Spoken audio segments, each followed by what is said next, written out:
Well, good evening, everyone.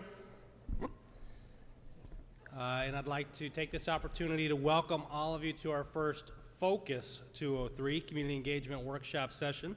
It's great to see those of you that came out this evening to join us for this session and to participate in this process.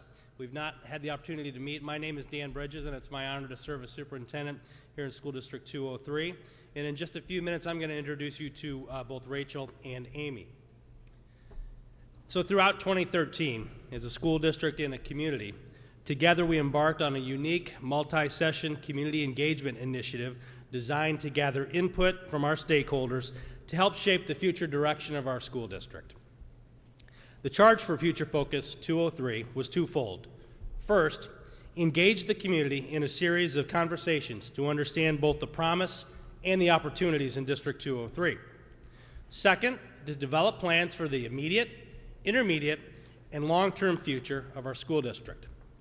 Common themes that emerged during the planning process and throughout the community engagement series were a community desire for continued ongoing two-way communication. And tonight, we introduce Focus 203 as a means for continuing our conversations about how together we can best meet the diverse needs of all of our students. And another common theme that emerged, especially at our early Future Focus 203 sessions, were concerns about the social-emotional health of our students. The social-emotional health of our students will be our focus for this evening's session. So before we get started, I'd like you to take a moment and just focus your own thoughts. Take a second to introduce yourself to the folks that are at your table and talk briefly about what inspired you to be here this evening. So I'll give you a couple of minutes to do that. Please introduce yourselves to each other.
Give you about 15 more seconds.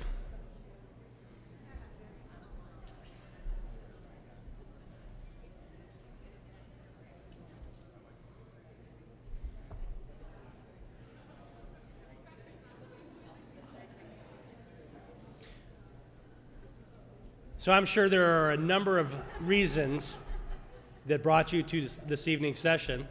And as you got to know each other, hopefully you learned that at each of your tables, there's a member of our staff, and in most cases, one of our social workers that will be able to help guide you through conversation and support you when we get into our activities later this evening. So throughout Future Focus 203, I talked with you about how much the world of education today is changing, including the changes we're seeing here in District 203.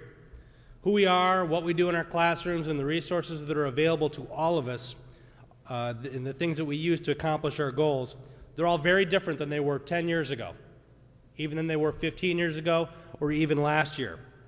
And at times, these changes can lead to competing interests.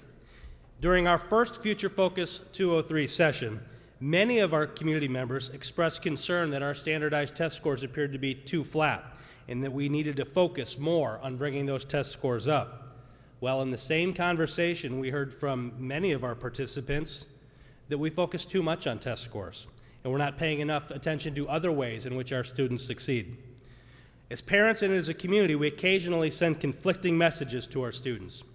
We learned from our students that there is a contradiction between achieving the very best and learning.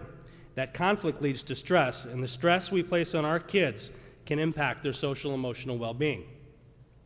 So tonight, we introduce the beginning of a community conversation about the social and emotional health of our students.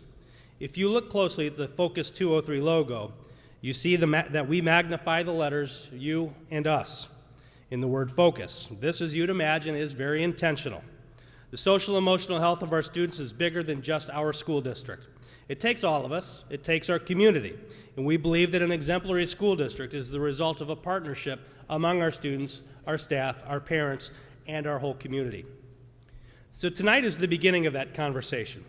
You may not leave with all of the answers or all of the solutions. However, the conversations you have at your tables and the feedback you give us will be valuable in assisting us with developing ways to best support our students.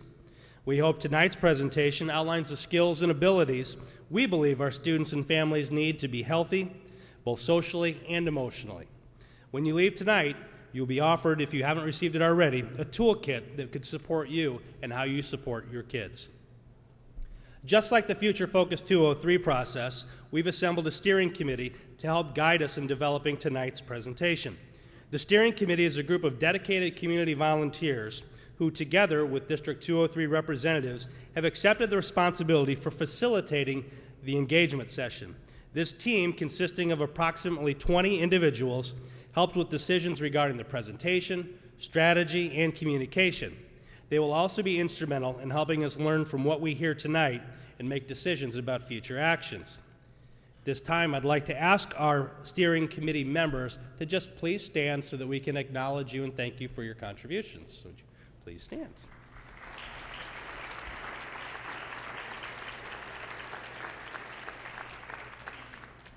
Thank you. The session tonight will follow a timed agenda within our format.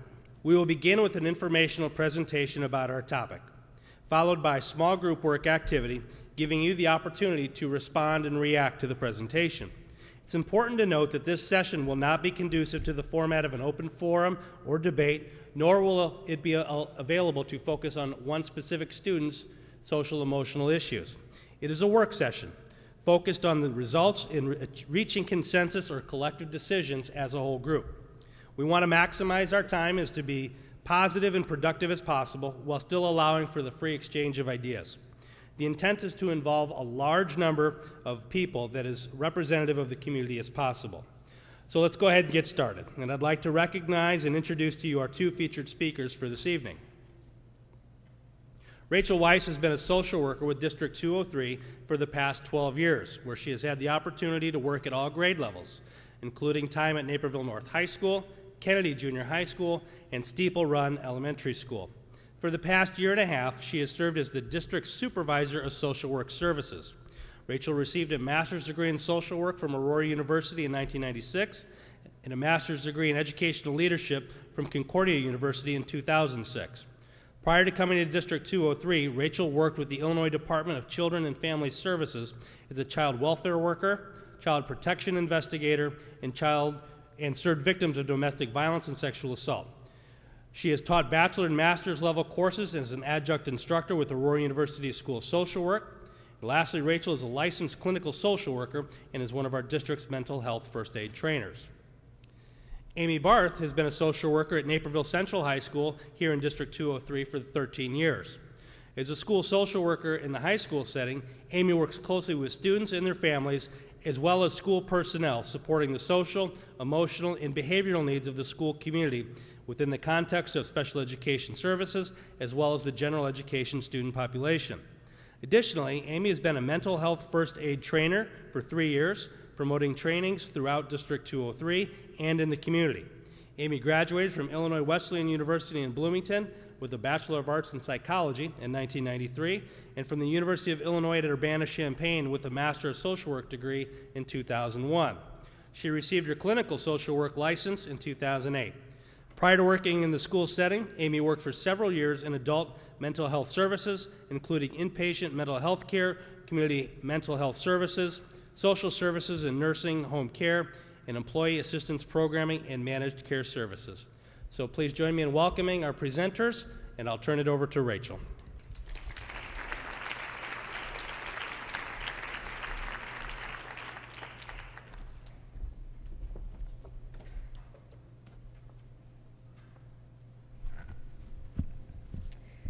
Thank you, Mr. Bridges.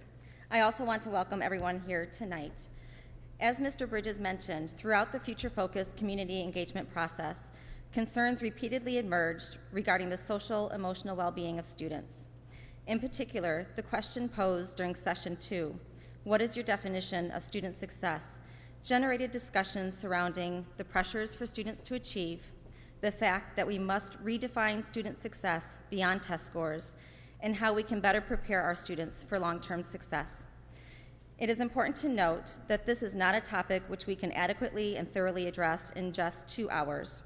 We hope that this evening will be the first of several discussions about what we can all do as a community, as parents, and as a school to ensure that our children are living healthy and well-balanced lives. I do want to mention that some of tonight's information may be a little bit difficult to hear. However, in order to best support our students' social and emotional well-being, it is important for us to address this issue openly and honestly. We know that Naperville is an outstanding community. It has been recognized numerous times as being a wonderful place to raise a family, and it is.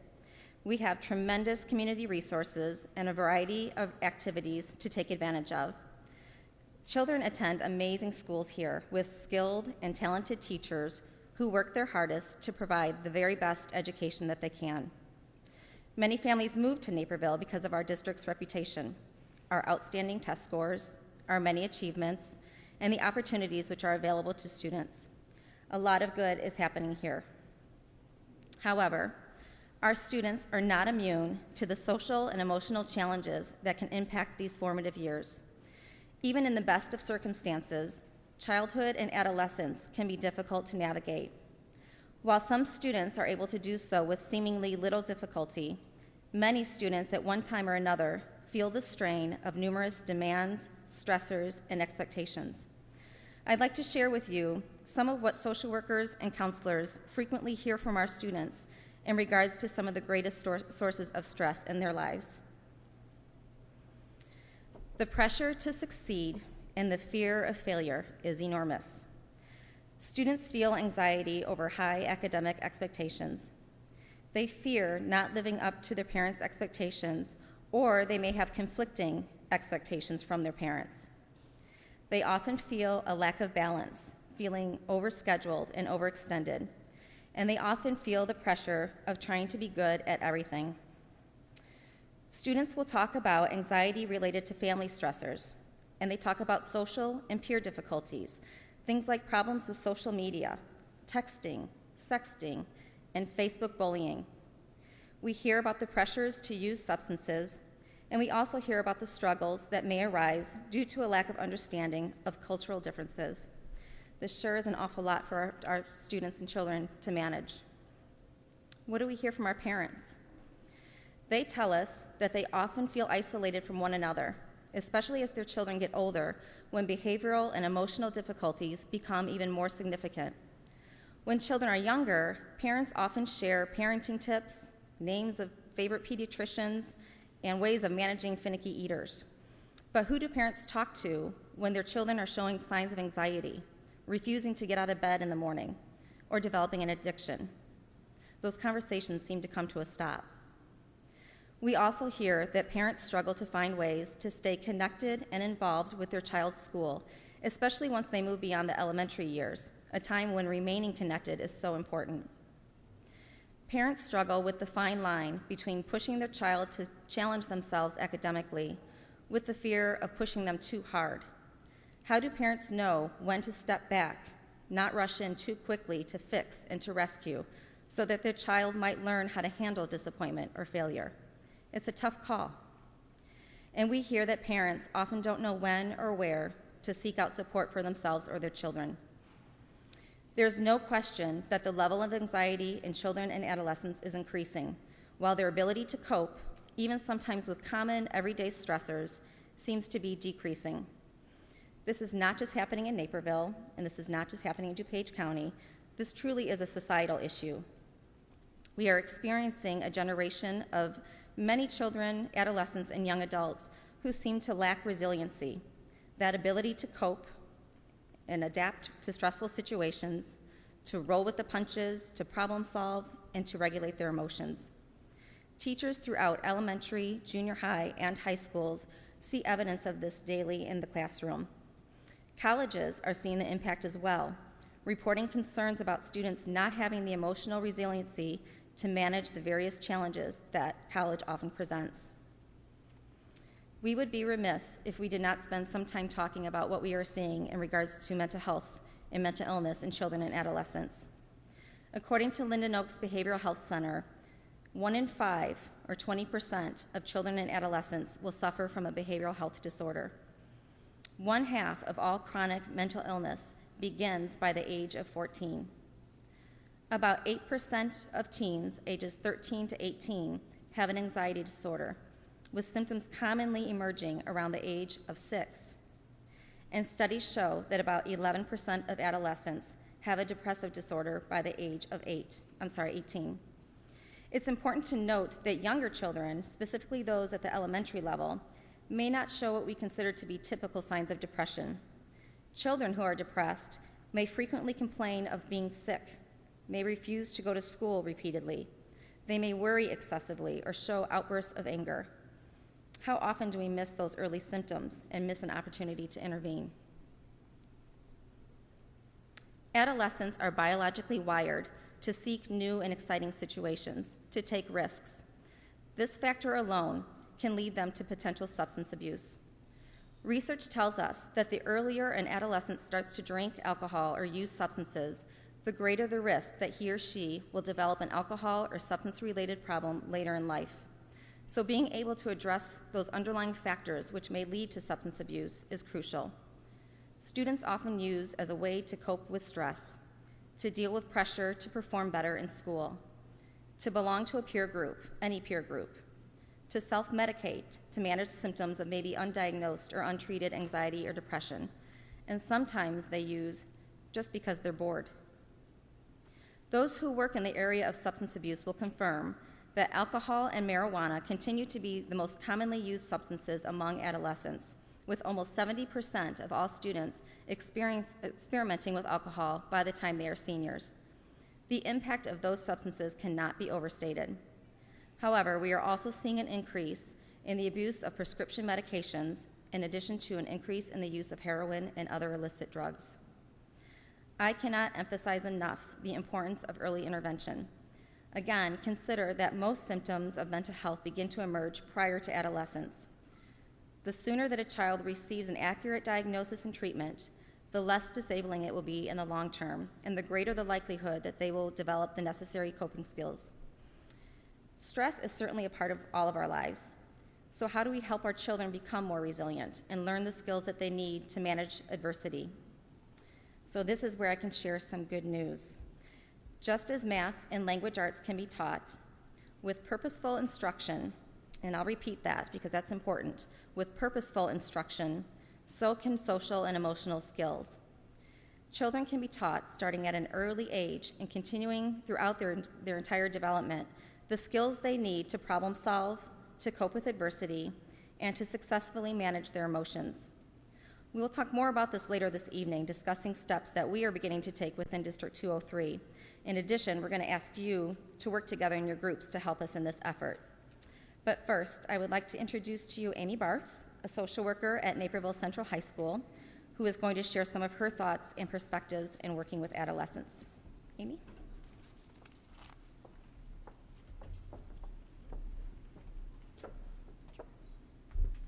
We were talking about which one of us is going to fall off the stairs, so we're being nice to each other here, right? Thank you, Rachel, very much, and thanks to all of you for being here, because this is really important, and I know there's a ton of things going on tonight in our district and then just in everybody's lives, so we really appreciate you being here. And before I talk about the things that we're seeing at the high school, I want to talk a little bit about typical adolescent development.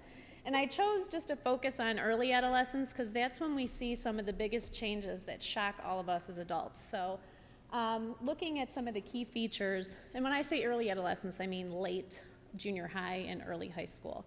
The most common feature would be this movement towards independence. And I'm not a podium girl, so I'm going to move a little like this, actually. This movement towards independence. And it strikes us to see them doing this, but we all went through it. But it's hard to kind of watch happen when your child has kind of relied on you a little more and now is wanting to do more things on their own. But that's very normal. They're not seeing themselves anymore as an extension of you or your family like they have. Now they're starting to look at themselves and go, who am I? And what does that mean? And why do I think differently than my parents do on some things? And why do I agree with them? And that, what comes along with that is the struggle for a sense of identity. So they're trying on lots of different hats at this time, which can be shocking too. But they're also just trying to figure out who they are and what that means for them and how they fit into your family now at this point. Because of that, they're very self-focused. If anybody owns a teenager in this room, you know this, self-centered. And that's not because they're trying to be mean or jerky or anything. It really is appropriate because they are looking at themselves more. But it can come off in a way that can kind of be putting parents off and their friends and so on and so forth. Also, I like to call this the perfect storm time because so many things are changing even just inside their body. Hormones are changing, the brain chemistry is changing, their neurotransmitters are changing, the structure of their brain is changing, and then their bodies are all changing too. So you have all these many things happening at once, and they're not the only ones going through it. Every person they're sitting next to in class is going through it too. So now we have a whole bunch of people who are experiencing this, and it can create a lot of what we hear, the word we hear from our students, drama. Because they're all trying to find their way, and all these things are happening for them, and that can be very hard to manage. Sexual development, more, expanding of those romantic relationships, moodiness, irritability, and anger, we commonly see that. Impulsive choices, we know that their prefrontal cortex, where all of our executive functioning happens, is not fully developed till the age of 25. So they just aren't in a spot where they are making perfect choices at the time. Most people don't make really dramatic choices that cause a lot of problems, but some do, and that's because of the place they are in their lives. And then the defiance and questioning of our rules. Ways that kids have never asked questions about rules before. I have a 12-year-old who's a pretty good rule follower, I'll say, but he's starting to question us on things, and my husband and I are going, what? And I understand adolescent development, and I'm still sitting there with my own 12-year-old saying, what is going on? And I have to remind myself, okay, we're doing a typical thing that happens with our kids. But what is our normal reaction to that desire for independence and that questioning of rules? Right? Like, please, why aren't you listening to me anymore? Why are you all of a sudden asking me why for everything? And it's different than the 2-year-old whys, right? The 2-year-old whys are, in 2 to 5, I just want to know why the sky is blue. Explain that to me. I mean, these are whys, like, why do I have to do that? And the answer, because I said so, is not good enough anymore, right? They don't want to hear it because I said so. So we are struggling ourselves to understand them at this point. Even if we've been through it, watching them walk through it as adults is very different. And so finding that balance between letting them gain that independence, but also still providing that structure, the support, and the safety is really important. But it's a really hard thing to do, to walk that line and decide where is the space that I can give you that independence, but still be standing there ready to hold your hand when you need it. So trying to find that balance is our work as parents, and it can be very difficult to figure out what to do. And in our day and age, we are not helped by social media and instantaneous response and all those kinds of things. We were just having a conversation this morning, some of my partners are here, about parenting now.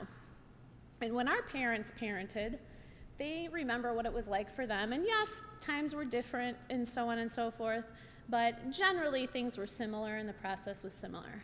Our parenting is different than our parents ever did because of social media. And many of us, I would say most of us now, did not live through that process as adolescents. So we can't even call on our own experience of being a kid and having all this happening. So we're all kind of making up the rules as we go. And hopefully now we're starting to see the need to put more structure around that, and that's hopefully what we're moving towards as our kids get older. So after having said that, issues that we're seeing at the high school. Rachel talked about the statistics, and I'm not going to go into statistics. I just wanted to show you some of the more significant things that we run into on a regular basis at the high school. Anxiety is number one, and Rachel spoke to that. The incidence of anxiety is not isolated to our adolescents. This is our children, our adolescents, and adults in our society now. We just have seen a large increase in anxiety, and it's playing out for kids, and we see it in many different ways, like self-injury, depression, substance abuse, school refusal, and somatic complaints. Just, I don't feel good. I can't identify why, I just know I have a headache and my stomach hurts. And a lot of times that's coming from mental health issues, and our nurses can speak to that and what they see in their offices. But because of those issues, we see kids struggling with loss of instructional time because they're having to go out to address these issues. They're not able to stay in class maybe. They're struggling with their peer relationships, with their family relationships, and then, as I said, just struggling with their overall general health.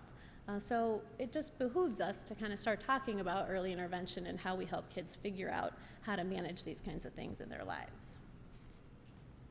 So how do we know the difference? If you listen to typical adolescent development and you know a little bit about mental health issues, a lot of times some of the symptoms of mental health issues are the symptoms of adolescence. So how do you know what the difference is? How do we know that moodiness and irritability isn't really the sign of maybe some developing depression? It can be really hard to figure that out. But what we really look for is significant changes in a person's thinking, their emotions, their behavior, and their physical well-being. Any impact it might have on managing their relationships, and then their ability to carry out their daily activities. And for teens, their daily responsibilities are school and class attendance, schoolwork, self-care, like getting your shower, getting your food, getting your exercise, getting to bed on time, and then any after-school responsibilities like work, participation in sports, or other activities too. So when you start to see significant changes in those areas, it may be time to start asking some more questions and seeking out some advice. When we're maybe thinking to ourselves, I can't tell the difference. Okay, I listened to Amy talk and she told me all these symptoms, and then I learned a little bit more about mental health stuff. I don't know, I can't tell what's different or not. Talk to somebody. Call a trusted friend, somebody who's had teenagers before. Contact your pediatrician. Primary care physicians are getting very talented at understanding social emotional issues, and they also know who to refer out to. So those are good people to turn to. Call your school support staff. There's a lot of them in here today, but we're very willing to talk about things. And you don't have to identify yourself. I have parents sometimes call me and say, I just want to talk through an issue. I don't want to give you my name. I don't want to tell you my kid's name. But I just need to hear from somebody. Should I do something? Should I take another step? When I'm dealing with a tough issue, I usually go to my colleagues and I talk it through, and by the end of my conversation, I know what I'm going to do. I don't even need them to give me ideas. So sometimes just that act of talking it through with someone solidifies for you, this is my next step, this is what I need to do. And we're very willing to do that for you. And then also the toolkit that Dan mentioned. Kathy Ruiz is going to come up in a little bit and go through the toolkit with you, and you'll have that to take, and that's got a lot of resources in it too. So we encourage you to use that. What stops us from seeking out those conversations? Like Rachel said, when our kids are little, we have play dates. We watch them play with each other. We ask each other questions like, do you think that was normal? What would you do about that if that happened? I can't get my child to go to sleep. What are you doing? How are you getting him to eat his carrots? I mean, these are things we were able to talk to each other about. But as our kids get older, we stop doing that. We're heading in a lot of more different directions, so we don't have as much time. So time can be the factor. But also, it's hard to say to your neighbors and friends, my teenager is struggling. My 12-year-old is having a hard time. Or my 8-year-old can't get to sleep at night because he's so anxious. These are hard things for us to talk about with people. We're worried about what does that mean? We're fearful. We feel guilty, maybe. The stigma about mental health issues, or even just having a problem in your family, can stop us from having conversations. And we worry a lot, too, about it reflecting on our parenting. Did I do something wrong? Thinking back through, maybe I shouldn't have done this at that point, or maybe it's because I did that, or did I give this to my kid? These are the kind of things that go through our heads and stop us from actually talking to somebody and getting help. But the truth about it is, these are all common issues. This is not an us and them thing. This is a we issue. And Rachel spoke to the statistics. None of us in this room are going to escape dealing with mental health issues in our world today. It is going to be either us, our next door neighbor, our family member, the guy at the grocery store, somebody I bumped into at the movie theater. You are going to have contact with people, or you yourself will struggle with a mental health issue, statistically speaking. So it's common. So it would help us if we started talking about them more, so we can feel more comfortable about it and reduce that stigma. Because like Rachel said, early intervention helps people have a better prognosis. Well, so does reducing that stigma. It makes people more likely to get help. It makes them feel more like they're going to be okay and gives them hope for the future. So that's why we're here tonight, to talk more about how to equip kids with skills and strategies in order to talk about these things, but also to get us to talk about it, which I think is important too. One of the other things we wanted to talk a little bit about is what can you do to figure out plans for your family. We have an excellent speaker, so next fall, watch the Talk 203 information. Dr. Michael Feld is a psychiatrist on staff at Alexian Brothers, and he comes and speaks to our families about parenting. And he's pretty funny, and sometimes he cusses, so we ask him to be really careful about that, but his information is really good, and no one has complained about the cussing because he does such a great job talking. But it makes it real for us, and it at least you feel like you're sitting in your living room with somebody that you're talking to, and hopefully other people feel like that with him. But he presents this idea about every household having a parenting plan. And it should follow along, everybody likes acronyms, right? CUP, CUP. That's his big acronym, and it stands for consistent, united, and predictable. So the plan should be consistent. It should run across environments. This is something we're all doing together, be consistent between parents and adults in the house. And united, that you're showing a united front. You can be a single parent showing a united front. You're showing a united front as a family. This doesn't have to be just about single households, or households with two parents. This can be about households with one parent too.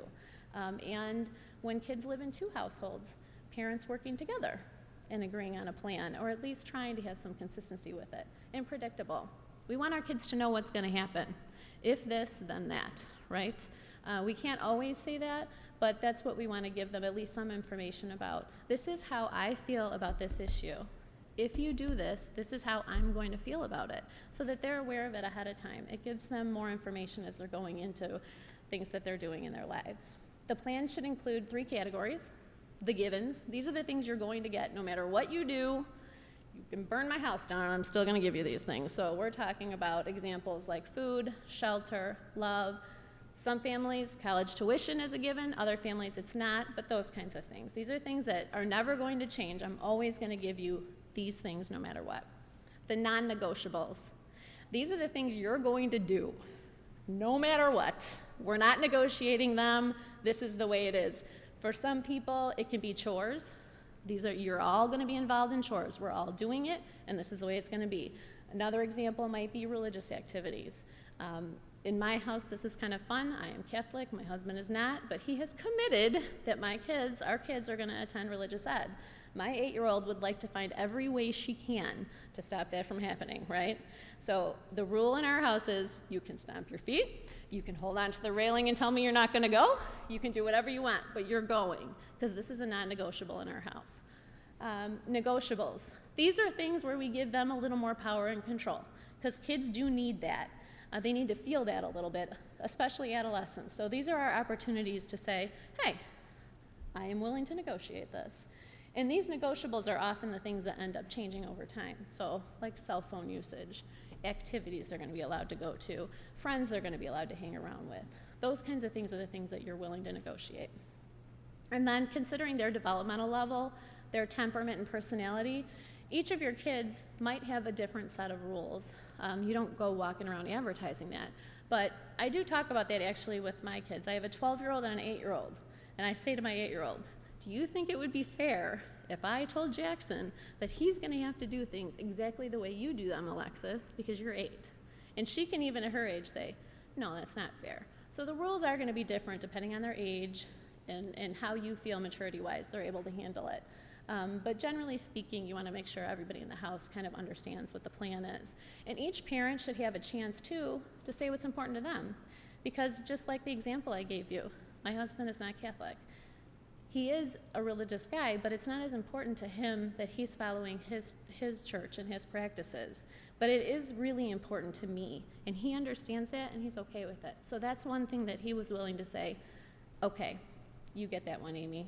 We're going to do this. Our kids will be Catholic. But there's things that my husband says that aren't as important to me, but are really important to him, and so I'm able to say, all right, you got it, Todd.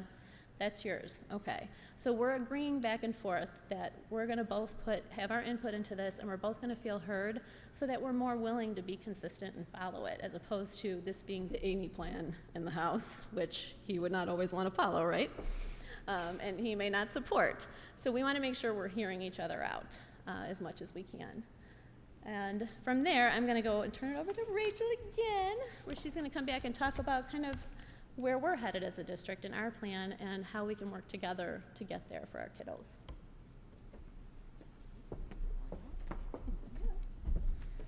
Okay, thank you, Amy. Okay. So we have shared a great deal of information with you tonight already, talking about a number of different concerns and issues. But now it's time to start talking about what we can do to better prepare our students, not only with academic skills, but with those skills they need to navigate as emotionally healthy individuals.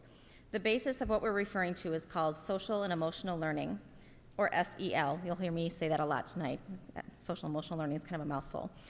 SEL involves an ongoing and intentional process of teaching children these necessary skills and giving them repeated opportunities to practice and apply them in a safe and supportive environment. SEL is crucial for all students as it prepares them for success in adulthood. These skills help students become, for example, good communicators, cooperative members of a team, effective leaders, and caring members of their communities. SEL teaches students how to set and achieve goals and how to persist in the face of challenges. The benefits of intentionally teaching SEL are far-reaching, impacting the entire school climate. One very large study, which compared students who received direct instruction on social emotional learning with students who did not receive instruction on social emotional learning, found the following. Students demonstrated better academic performance, scoring an average of 11 percentile points higher on standardized tests than students who did not receive SEL instruction. Students reported improved attitudes and behaviors, greater motivation to learn, a deeper commitment to school, and increased time devoted to homework. Students demonstrated fewer negative behaviors, including disruptive school and classroom behavior, noncompliance, aggression, and disciplinary referrals. Finally, students reported reduced emotional distress, so less depression, anxiety, stress, and social withdrawal. These results did not come at the expense of academics, but rather they enhanced students' academic achievement. You'll begin to see this image frequently moving forward. This wheel depicts what we call the SEL competencies. These 5 competencies, self-awareness, self-management, social awareness, relationship skills, and responsible decision-making, will become the basis of our work in teaching SEL to our students. But what does this really look like? How do we go about doing this? We'd like to show you a brief video that shows social and emotional learning in action.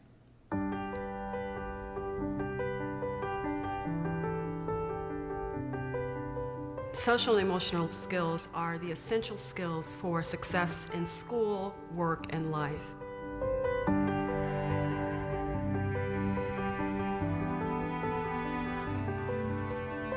Social emotional learning centers their mind and body. It reduces their emotional tension so they can be open to new content and material.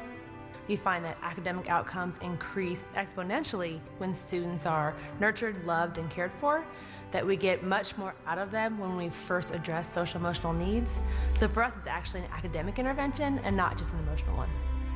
If we expect students to be college and career ready, it's important for us to focus on these skills and competencies: self-awareness, self-management, social awareness, relationship skills, and responsible decision-making.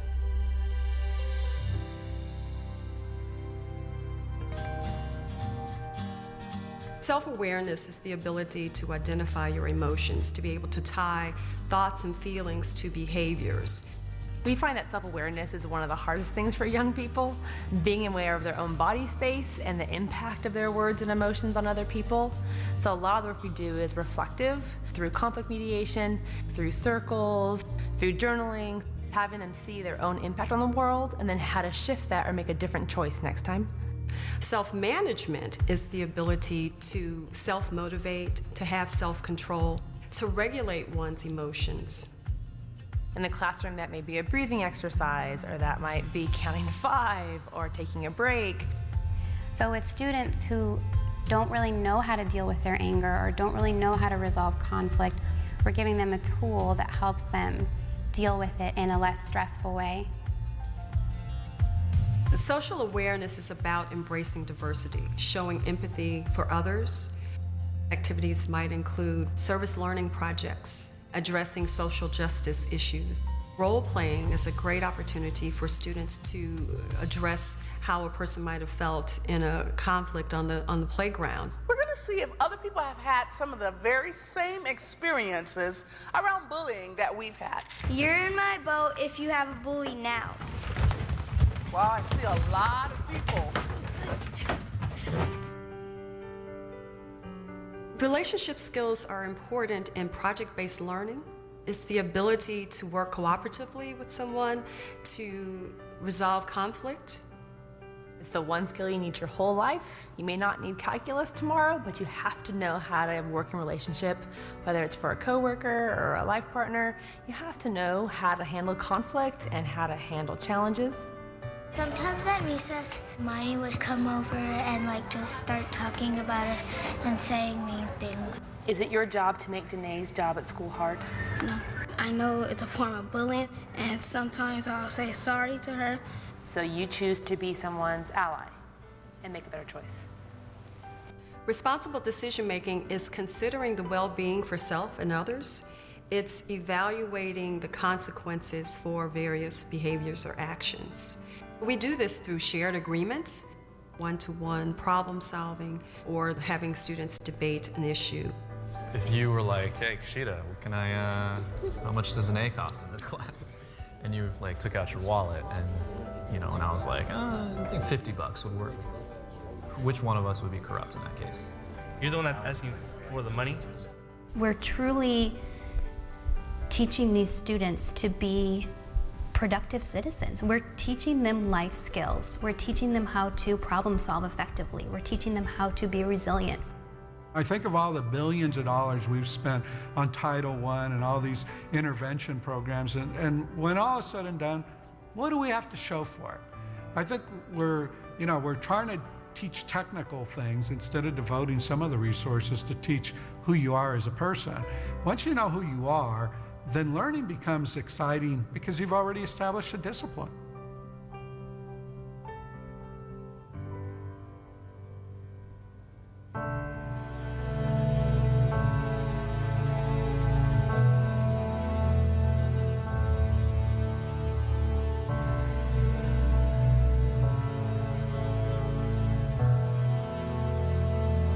It's important for teachers and principals to understand that it can't be a binder off the shelf.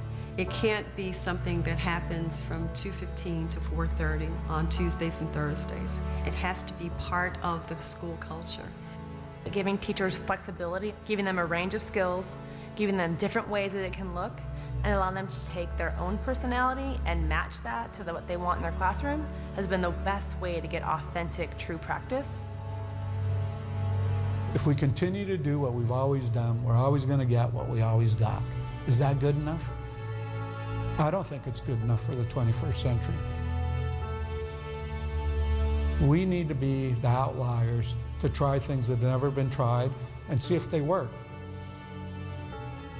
What are we waiting for?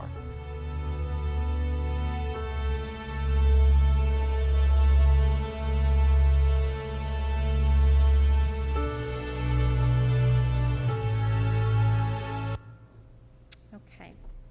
So how is SEL taught? I think you saw some good examples there.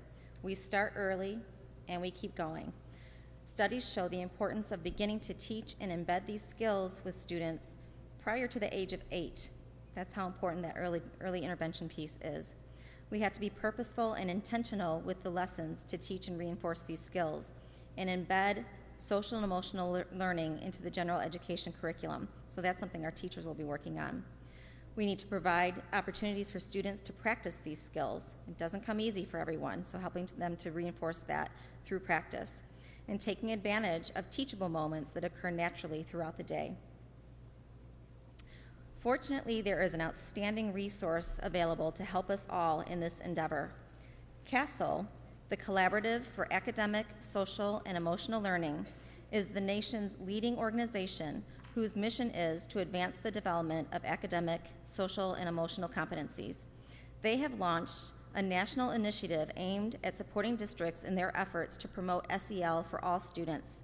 We are very fortunate to have joined in with CASEL this year through their partnership with the DuPage Regional Office of Education. So we have already begun some of this work in our district. Over the last year, District 203 formed a core SEL committee to focus on evaluating our district's current status in teaching these skills. We are in the process of developing a multi-year plan which will guide us in our work to incorporate SEL into all of our schools throughout all of our grade levels. And our work moving forward will continue to educate staff, parents, and community on the work of CASEL and the importance of social emotional learning. But we know we can't do it alone. The connection between school, community, and home is imperative in helping to teach and reinforce these skills. Coming together tonight is a great first step. At this time, I'd like to turn it back over to Superintendent Bridges, who will explain tonight's activities, helping us to take those next steps to support students' social and emotional needs. Thank you.